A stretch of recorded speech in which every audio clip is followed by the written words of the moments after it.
pagi para sahabat semuanya, salam cinta dan bahagia.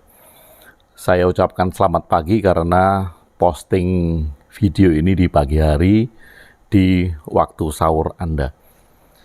Bagi sahabat-sahabat yang sudah memulai puasa hari kemarin, selamat berpuasa. Dan bagi sahabat-sahabat yang memulai puasa pada hari ini, selamat menjalankan ibadah puasa.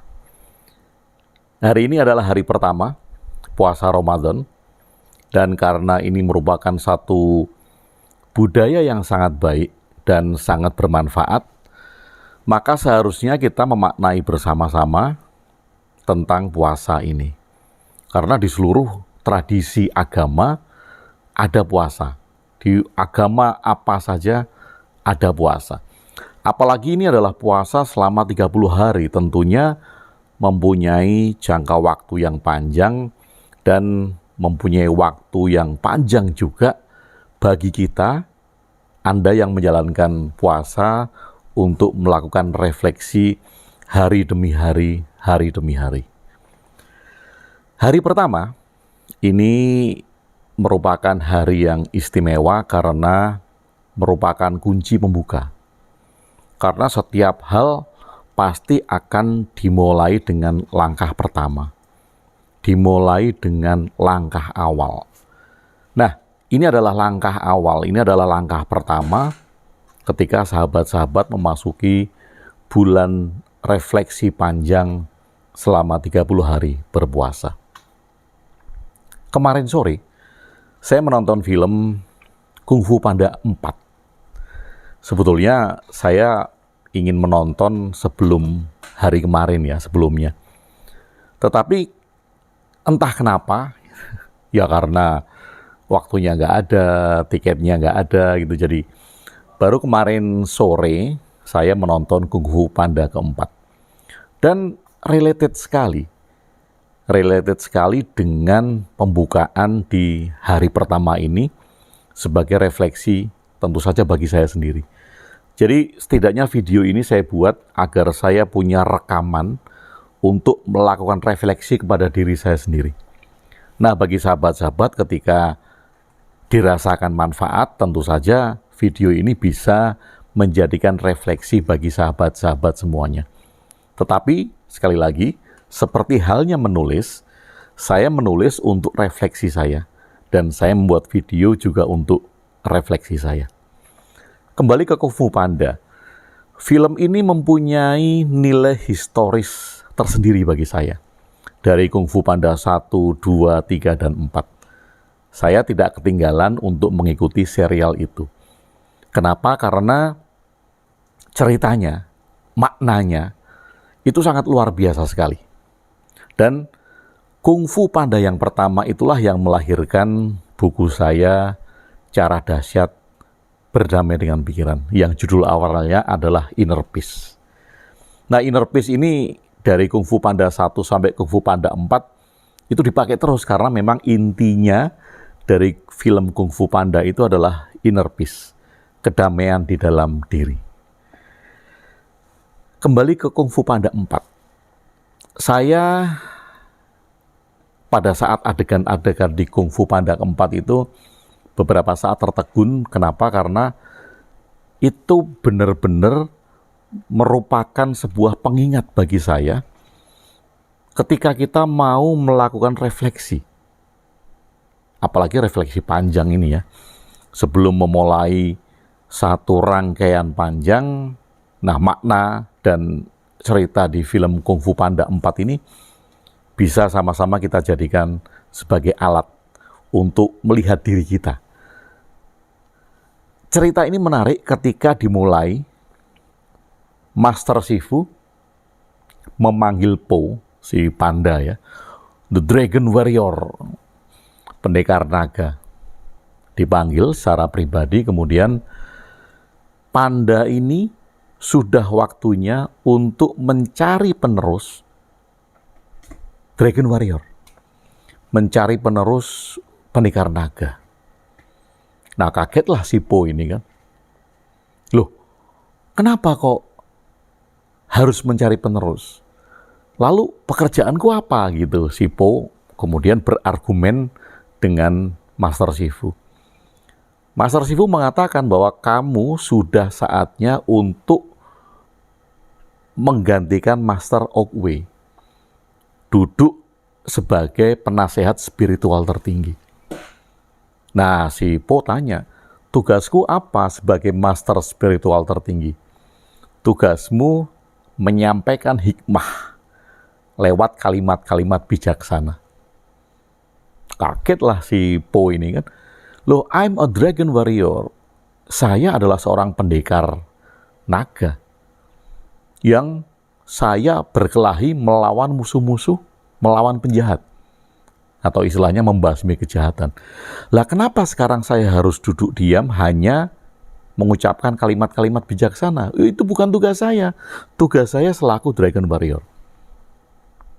Master Shifu kembali mengatakan kepada Po, ini waktunya kamu mencari penerus untuk meneruskan Dragon Warrior. Dan kamu sudah tidak menjadi Dragon Warrior lagi dalam fase ini. Kamu akan menjadi penyampai kebijaksanaan.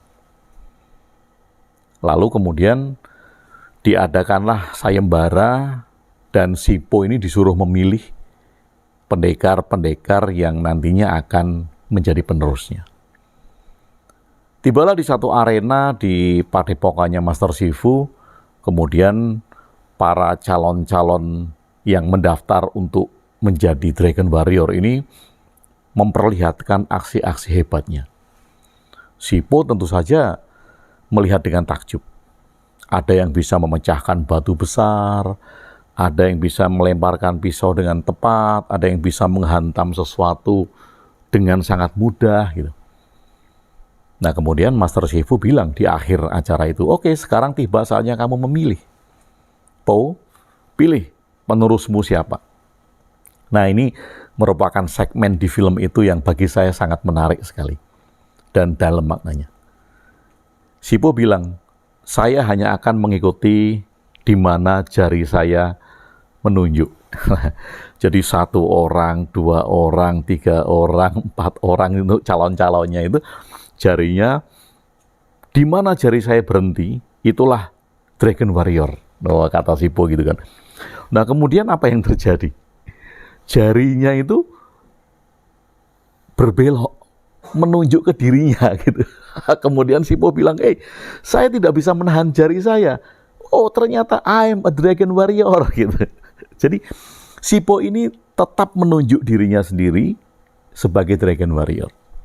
Nah saat itu Master Shifu masih membiarkan si Po ini untuk terbentur dengan pengalamannya. Nah saya cut di sini dulu karena ini menarik. Kenapa? Karena Master Shifu sudah mengingatkan, Po, ini adalah saatnya kamu melakukan regenerasi, mencari penerusmu. Tapi apa yang terjadi? Si Po, karena dia sudah menyandang gelar Dragon Warrior dan sudah dikenal oleh masyarakat sebagai pendekar yang banyak sekali mengalahkan penjahat-penjahat, Po ini merasa nyaman dengan posisinya. I'm a Dragon Warrior. Nyaman dan tidak ingin melepaskan gelar pendekar naga. Nggak ingin. Po tidak ingin melepaskan gelar itu karena bagi dia itu adalah label, itu adalah identifikasi, itu adalah nama besarnya, dan itu adalah bagi dia tugas yang bergengsi. Nah kok sekarang disuruh mencari penerus untuk meneruskan dia, sementara dia hanya diem, mengeluarkan atau menyampaikan kata-kata bijaksana. Bagi Po ini sangat menyakitkan. Makanya kemudian dia menunjuk dirinya sendiri, tangannya seolah-olah berbelok dan bilang, oh ini menunjuk saya, I'm a Dragon Warrior. Gitu. Nah, ini bagi saya sangat indah, cerita di segmen ini sangat indah. Kenapa? Karena mau tidak mau, si Po ini akan mengalami satu peristiwa yang menyadarkan dia. Nah, di film itu dia ketemu dengan rubah kecil yang akhirnya itu yang nanti akan menjadi penerus Dragon Warrior. Tetapi itu tidak sengaja ketika si Po sudah mendapatkan satu pengalaman yang dia tidak bisa menghadapi peristiwa itu lagi.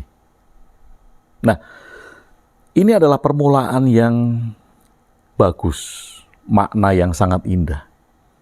Ketika kita merasakan bahwa semua apa yang kita miliki, peran yang kita perbuat, label yang kita sandang, jabatan yang sedang kita jalani, merupakan hal yang selamanya harus ada. Menarik kan? Ada satu filosofi dari kalimat bijaksana yang saya sangat suka. Kalimat itu mengatakan semua orang ada masanya dan semua masa ada orangnya. Jadi kita tidak akan dapat terus-menerus menyandang label tertentu, tidak akan dapat terus-menerus menyandang jabatan tertentu, tidak akan terus-menerus mempunyai nama besar terus, tidak akan terus-menerus dielu-elukan orang, dan semua hal ada masanya. Setiap orang ada masanya dan setiap masa ada orangnya. Sama seperti Dragon Warrior tadi. Dari awal Master Shifu sudah mengingatkan untuk mencari penerus. Karena masamu sudah habis. Sudah cukup, kamu jadi Dragon Warrior sudah cukup. Tetapi si Po ngeyel, panda ini ngeyel kan, dan akhirnya dia terbentur oleh satu peristiwa yang mengharuskan dia memang mencari penerus. Nah, di hari pertama ini, karena cerita Kung Fu Panda tadi, jadi saya mengajak pada sahabat-sahabat untuk melakukan refleksi agar kita menyadari kapan kita harus berhenti, kapan kita harus terus berjalan, dan kapan kita harus berbalik arah. Karena tidak selamanya kita bisa terus berjalan. Ada kalanya kita harus istirahat, berhenti sejenak, mengisi tenaga, mengisi energi kita, kemudian kita baru berjalan lagi, atau kita harus berhenti total. Karena memang fasenya sudah habis. Atau kita harus berbalik arah, merubah semua rencana. Nah, mari kita tanyakan pada diri kita sendiri tentang apa yang seharusnya saya lepaskan sebagai bentuk keterikatan di hari pertama ini untuk kemudian memang harus kita lepaskan. Ada nggak yang mengikat kita? Harta, jabatan, nama besar, profesi, apa? Apa yang mengikat kita di hari pertama Ramadan puasa ini? Apakah kita masih sulit untuk melepaskan itu? Karena kita setidaknya menyadari bahwa setiap masa ada orangnya dan setiap orang ada masanya. Apa yang sulit kita lepaskan? Apa yang sulit Anda lepaskan? Apa yang sulit saya lepaskan?